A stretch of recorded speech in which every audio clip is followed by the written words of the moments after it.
नमस्कार मित्रांनो, ठरलं तर मग या मालिकेच्या आजच्या भागात आता अर्जुन सायली समोर प्रिया ही बुबली असल्याच सत्य येणार.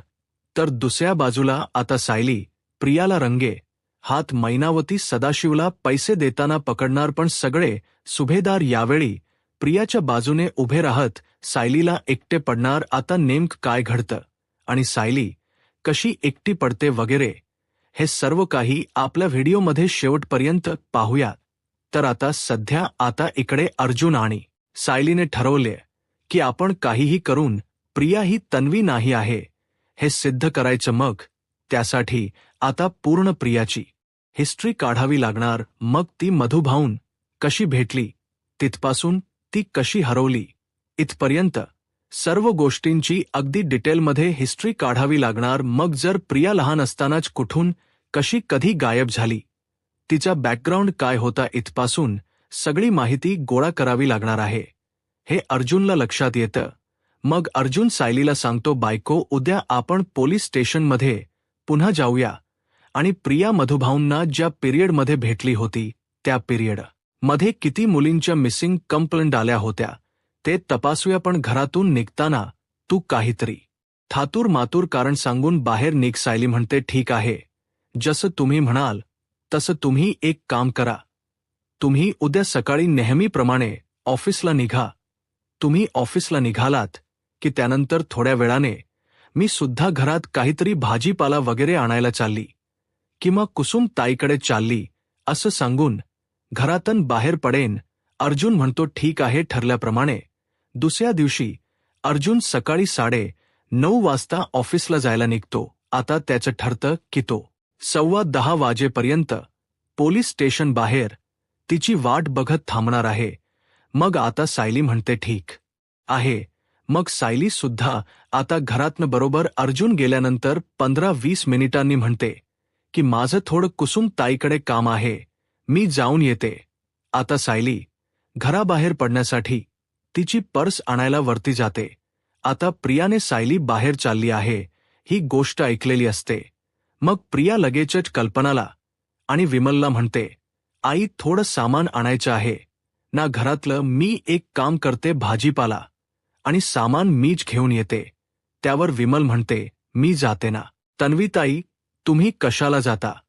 त्यावर लगेचच आता प्रिया म्हणू लागते, अगं नाही विमल, असू देत, त्या दिवशी तूच गेलीस त्यानंतर सायली गेली. मी मात्र बाहेरची काम काही करतच नाही आणि त्याहून महत्वाचं म्हणजे मला बाजारहाट करताच येत नाही. कधीतरी केला तर जमेल ना, मी जाऊन येते. असं म्हणत प्रिया आता घरातून बाहेर पडते. खरं तर सायली घरातून बाहेर पडलेली असते ना, म्हणून प्रियालाही घरातून बाहेर पडायचं असतं. एकदाच तिला तिचं काम करून यायचं असतं. तर आता सायली ही खाली येते आणि विचारते, हे काय प्रिया होती ना इथे, ती कुठे गेली? त्यावर मग कल्पना म्हणते, अगं ती आत्ताच मार्केटमध्ये जायला निघाली. ती म्हणाली की यावेळी बाजारहाट मी करते. त्यावर हे ऐकून सायली म्हणते, काय? सायलीच्या लक्षात येतं नक्की काहीतरी गडबड आहे. प्रिया बाजारहाट करायला गेली याचा अर्थ नक्कीच एक तर तिला माझा पाठलाग तरी करायचा आहे, नाहीतर तिचं आणखीन काहीतरी वेगळं काम. तरी नेमकं प्रियाचं काय चाललंय हे बघितलं पाहिजे. मग सायली म्हणते, बरं ठीक आहे, मी सुद्धा निघते. आणि मग आता ती सुद्धा निघते घरातून बाहेर. आणि मग आता ती बाहेर पडते आणिच प्रिया कुठे गेली हे बघते. तिला आता प्रिया जवळच दिसते. सायली प्रियाचा पाठलाग करायला सुरुवात करते. सायली म्हणत असते, नक्कीच प्रियाचं काहीतरी विचित्र काम सुरू आहे. तसंही भाजी मार्केट तिकडच्या साईडला राहिलं, प्रिया इकडे कुठे चालली आहे? त्याबरोबर आता अर्जुन 10:15 वाजता बरोबर पोलीस स्टेशनच्या बाहेर पोहोचतो. 10:15 वरून 10:30 होत येतात तरी अजून सायलीचा पत्त्या नसतो. अर्जुन विचार करतो, अरे यार, ही सायली राहिली कुठे? घरात काहीतरी काम आलं असेल आणि ही तेच करत बसली असेल. मी एक काम करतो, पुन्हा एकदा कॉल करून बघतो. मग आता अर्जुन हा बराच वेळ वाट बघून झाल्यानंतर सायलीला कॉल करतो आणि आता तो सायलीला विचारू लागतो, बायको काय झालं, कुठे आहेस तू? मी तुला काल रात्री सांगितलं होतं ना की 10:15 वाजता मी बरोबर पोहोचणार आहे. म्हणून पोलीस स्टेशन बाहेर येऊन कधीपासून तुझी वाट बघतोय. तू कुठे आहेस? किती वेळ लागेल अजून तुला यायला? सायली अर्जुनला सांगते की अहो माझं एक महत्वाचं काम आहे आणि मी त्यासाठी थोडीशी बाहेर आहे. मी तेवढं काम करून येते. सायली विचार करते. यावेळी मी अर्जुनला जर मी प्रियाचा पाठलाग करते सांगितलं तर कदाचित त्याला ही गोष्ट आवडणार नाही. सायली म्हणते मी येईन थोड्या वेळात. त्यावर अर्जुन म्हणतो बायको तू एक्झॅक्टली कुठे आहेस? तू काही अडचणीत तर नाहीयेस ना? सायली म्हणते नाही, मी कुठल्याही पद्धतीच्या अडचणीत वगैरे काहीही नाहीये. तुम्ही माझी उगाच काळजी करू नका, निश्चिंत रहा. एवढं बोलून सायली फोन ठेवून देते. आता प्रियाचा पाठलाग करत ती सदाशिव आणि मैनावतीच्या घरापर्यंत पोहोचते. सायली विचार करते हे तर सदाशिव आणि मैनावतीचं घर आहे. आम्ही दोघं इकडे कशाला आलो होतो? आम्ही त्या सदाशिव आणि मैनावतीला जाब विचारायला आलो होतो तेव्हा मी ही जागा पाहिली होती.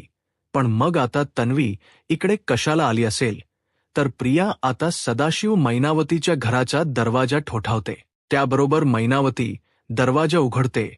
प्रिया लगेचच हातामधले पैसे घेते आणि सदाशिव मैनावतीला पुढे करते. आता पैसे बघून सदाशिव मैनावतीचे डोळे फिरतात आणि हापापलेल्याप्रमाणे ते आता लगेच ते पैसे प्रियाच्या हातातले खेचून स्वतःकडे घेतात आणि त्या पैशांचा वास घेत त्या पैशांवरती पापी देतात. त्याबरोबर आता प्रिया म्हणते की मी सांगितलंय तसंच जर करत राहिलात ना तर असेच पैसे नेहमीच मिळत राहतील. पण जर एकदा जरी माझ्या विरुद्ध जाण्याचा प्रयत्न केलात तर मात्र. त्याबरोबर मैनावती म्हणते अगं मी अशा विचार तरी कशाला करू? तू आमची लेक आहेस. त्याबरोबर प्रिया म्हणते पुरे झालं निघते. मी सदाशिव मैनावती प्रियाला आतमध्ये ये म्हणत असतात पण प्रिया नको म्हणत असते. मला वेळ नाहीये तुमच्यासारख्या लोकांबरोबर वेळ घालवायला असं ती सांगते. आता इकडे सायली हा सर्व प्रकार बघत असते पण सायली आता खूप जास्त लांब असते. त्यामुळे नक्की सदाशिव मैनावती आणि प्रिया यांच्यामध्ये काय कन्व्हर्सेशन चालले ही गोष्ट सायलीला कळत नसते. पण सायली विचार करते की प्रियाच इकडे काय काम? प्रिया कशाला आली असेल आणि प्रियाने या दोघांना पैसे का दिले असतील? नक्कीच काहीतरी गडबड आहे. मला काय चाललंय हे सगळं हे बघितलंच पाहिजे. सायली आता तिथेच दबा धरून बसते. ती विचार करते एकदा का प्रिया इकडून गेली का मग मी सदाशिव आणि मैनावतीकडे जाईन आणि त्यांना विचारेन. मग प्रिया तिकडून निघून गेल्यावर लगेचच सायली तिकडे येते. सायली सदाशिव आणि मैनावतीचा दरवाजा ठोठावते आणि विचारू लागते की प्रिया इकडे कशासाठी आली होती आणि ती तुम्हाला दोघांना पैसे देत होती. पैसे ती तुम्हाला का देत होती? असं काय आहे की तुम्ही त्यासाठी तिच्याकडून पैसे घेत होतात? आता सदाशिव आणि मैनावती गप्प असतात. ते दोघेही काही बोलत नसतात. सायली यांना म्हणते हे बघा माझ्या समोर गप्प राहू नका. उगाचच्या उगाच पोलिसात कंप्लेंट करेन की तुम्ही आमच्या घरात चोरी करण्याचा प्रयत्न केला होतात. परत माझे खोटे आई बाबा म्हणून आम्हाला फसवलत लुबाडलत. त्याबरोबर आता सदाशिव तर खरंच सांगणार असतो पण मैनावती त्याचा हात दाबते आणि त्याला गप्प करत स्वतः बोलू लागते.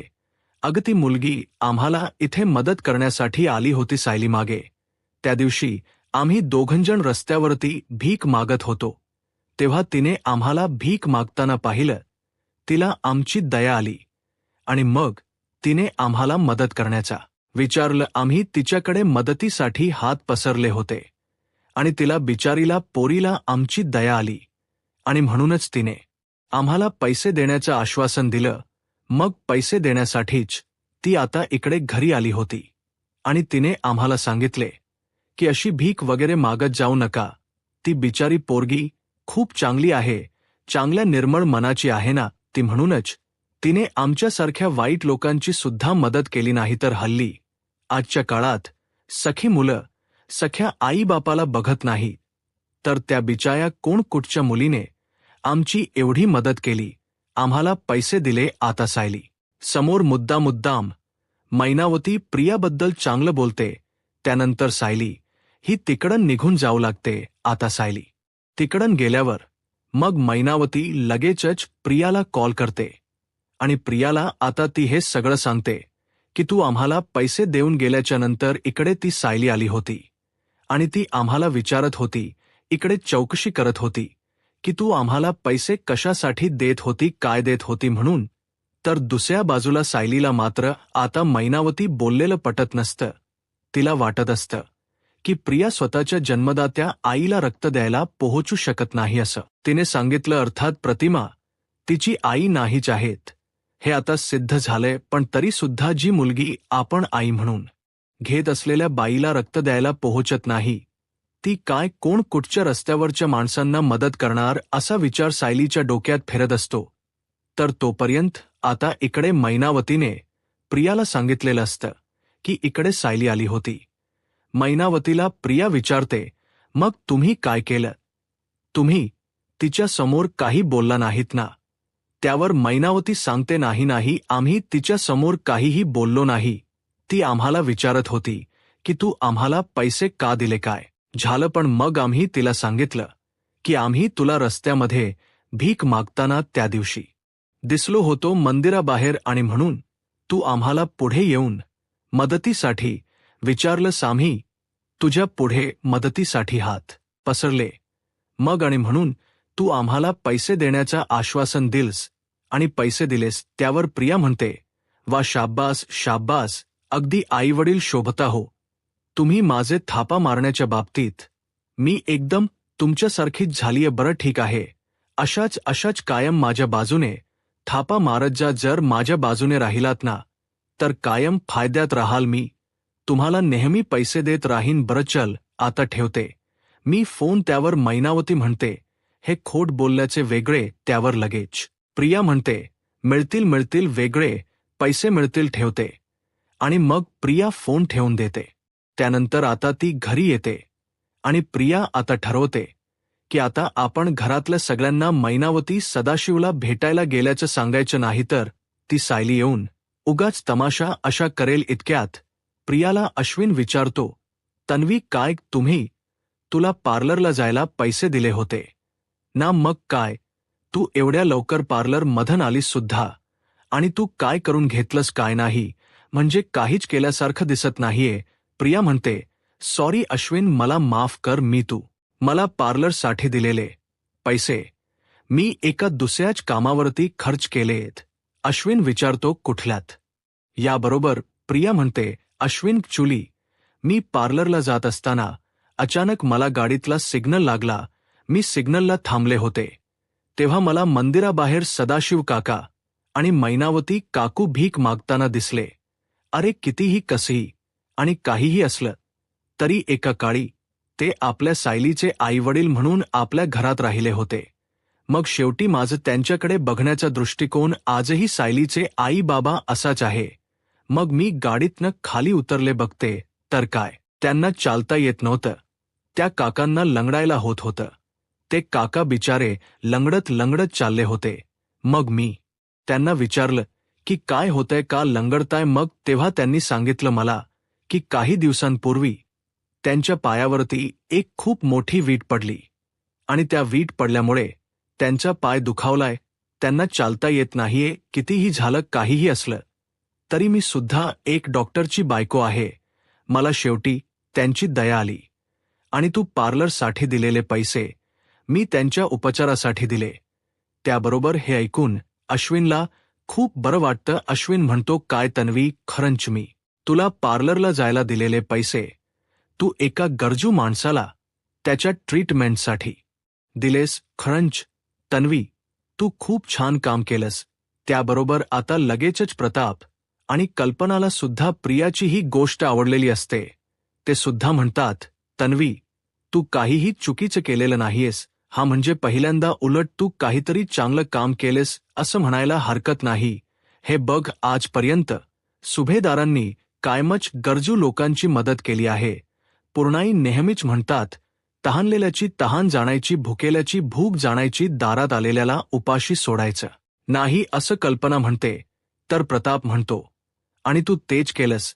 तर पूर्णा आजी सुद्धा सांगतात की ते सदाशिव आणि मैनावती आपल्याजवळ वाईट वागलेले होते हे कितीही खरं असलं तरी सुद्धा अडचणी असताना मदत न करणं ही गोष्ट सुभेदारांना शोभत नाही.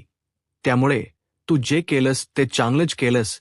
अश्विन, एक काम कर, तन्वीला जर पार्लरमध्ये जाण्यासाठी पैसे हवे असतील तर तू तिला दुसरे पैसे दे.